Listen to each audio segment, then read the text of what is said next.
Assalamualaikum kawan-kawan. Perkenalkan, nama saya Linawati dari Prodi S1 Pendidikan Bahasa Indonesia. Saya akan mempresentasikan tentang pembinaan dan pengembangan bahasa Indonesia. Pengertian pembinaan bahasa merupakan upaya sadar terencana dan sistematis untuk meningkatkan mutu bahasa sehingga masyarakat pemakainya memiliki kebanggaan untuk menggunakannya. Pengembangan bahasa adalah keseluruhan usaha dan kegiatan yang ditunjukkan kepada penyesuaian struktur dan fungsi bahasa dengan kebutuhan masyarakat. Upaya yang perlu dilakukan dalam pembinaan dan pengembangan bahasa Indonesia. Yang pertama, melalui pengajaran pemasyarakatan, peran media massa dan jalur kepemimpinan. Yang kedua, pengembangan bahasa dilakukan melalui pengembangan kosakata atau istilah, perluasan pemakaian bahasa, pembinaan kepada masyarakat, penelitian bahasa, dan pengembangan melalui media massa. Upaya yang perlu dilakukan dalam pembinaan dan pengembangan bahasa Indonesia. Pertama, melalui pengajaran pemasyarakatan, peran media massa, dan jalur kepemimpinan. Kedua, pengembangan bahasa dilakukan melalui pengembangan kosakata atau istilah, perluasan pemakaian bahasa, pembinaan kepada masyarakat, penelitian bahasa, dan pengembangan melalui media massa. Landasan kebijakan pembinaan dan pengembangan bahasa Indonesia. 1. Sumpah Pemuda yang berbunyi berbahasa yang satu, bahasa Indonesia. Yang kedua, Undang-Undang Dasar tahun 1945 yang berbunyi bahasa negara ialah bahasa Indonesia. Yang ketiga, Kongres Bahasa Indonesia. Permasalahan yang dihadapi dalam upaya pembinaan dan pengembangan bahasa Indonesia. Pertama, masih rendahnya sikap positif berbahasa Indonesia di masyarakat penutur. Kedua, masih banyak kosakata atau istilah yang kurang populer dibandingkan bahasa asingnya. Yang ketiga, belum dipahaminya pedoman pembentukan kata atau istilah dengan benar.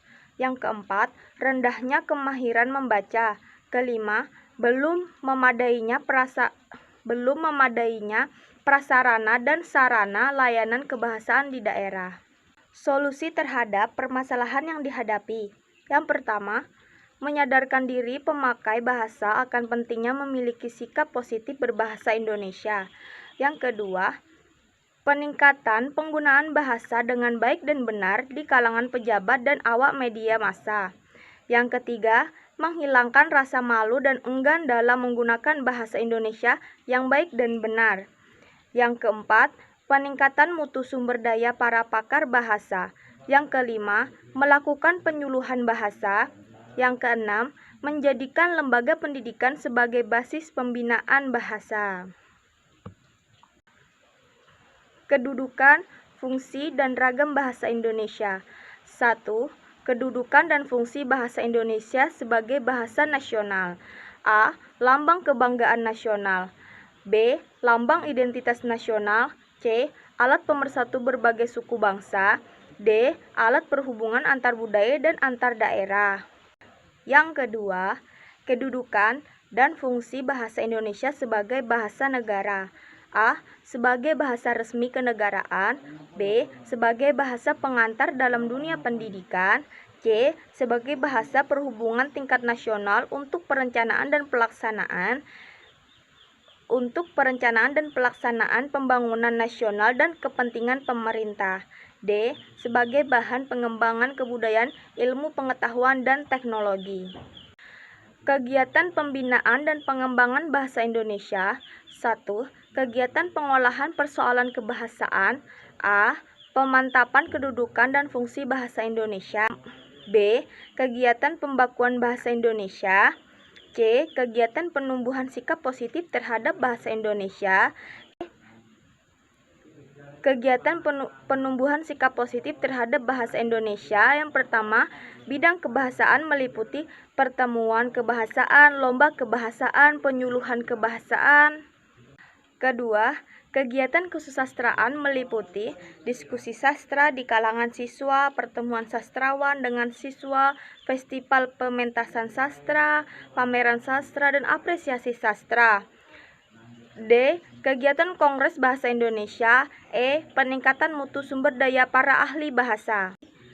F. Kegiatan penyuluhan bahasa di luar bulan bahasa dan sastra. Sasaran serta bahan pembinaan dan pengembangan bahasa Indonesia. 1. Penutur asli bahasa Indonesia.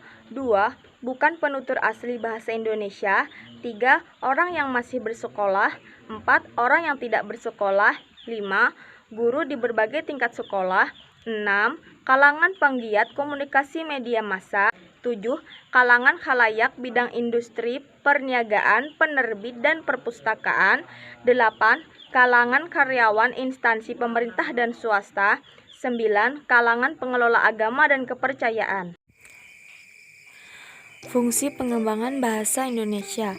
Derasnya arus globalisasi di dalam kehidupan kita akan berdampak pula pada perkembangan dan pertumbuhan bahasa sebagai sarana pendukung pertumbuhan dan perkembangan budaya, ilmu pengetahuan dan teknologi. Di dalam era globalisasi itu, bangsa Indonesia mau tidak mau harus ikut berperan di dalam dunia persaingan bebas, baik di bidang politik, ekonomi, maupun komunikasi.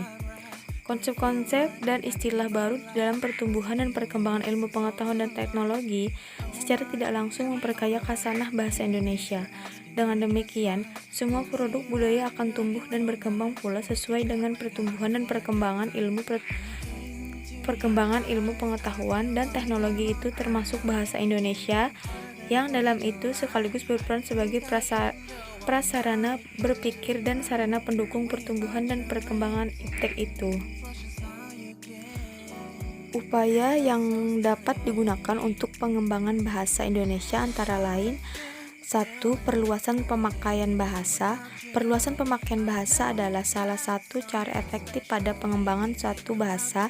Semakin banyak penutur suatu bahasa akan mengalami pengembangan dan peningkatan yang baik. Bahasa Indonesia akan tetap pada kedudukan dan fungsinya yang sebenarnya, yaitu sebagai bahasa negara dan sebagai bahasa resmi kenegaraan karena fungsi dan pemakaiannya dengan digunakan pada kehidupan bermasyarakat dan bernegara. 2. Pembinaan kepada masyarakat. Pentingnya pembinaan dan pengembangan bahasa kepada masyarakat akan menjaga fungsi dan peranan suatu bahasa. Sikap bahasa yang positif terhadap bahasa akan menjaga kelestarian suatu bahasa tersebut. Bahasa mendapatkan kedudukan dan perhatian yang seharusnya sehingga meningkatkan mutu pada penggunaan bahasa Indonesia. 3. Penelitian bahasa. Penelitian bahasa adalah salah satu bentuk pengembangan bahasa melalui penelitian yang saksama, dan program penggunaan bahasa akan membantu proses pengembangan bahasa yang diharapkan. Penelitian bahasa adalah salah satu bentuk dari perencanaan dan pengembangan bahasa.